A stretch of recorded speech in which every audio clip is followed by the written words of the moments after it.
In today's video, I'm going to teach you how to add connections on LinkedIn. Let's jump right in by first opening your LinkedIn mobile app.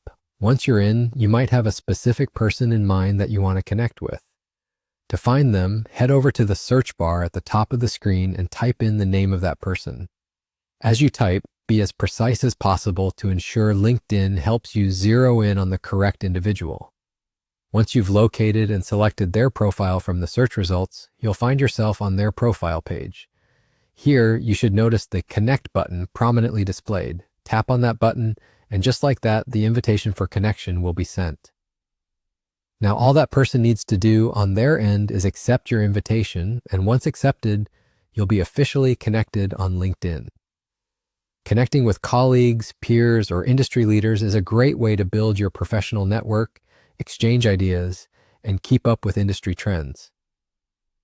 Now, let's say you sent off an invitation a moment ago, but have just realized you want to retract it.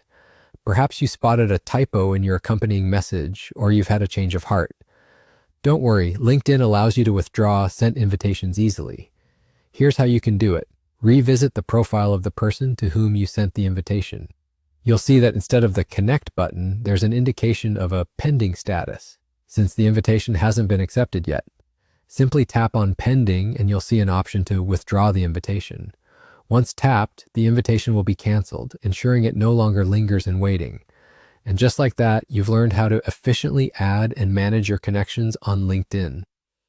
Whether you're connecting with a former coworker, a current colleague, or someone you met at a networking event, these connections can enhance your professional journey.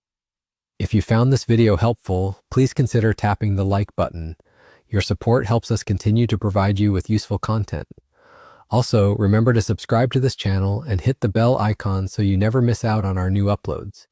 Thank you for tuning in, and I look forward to seeing you in the next video.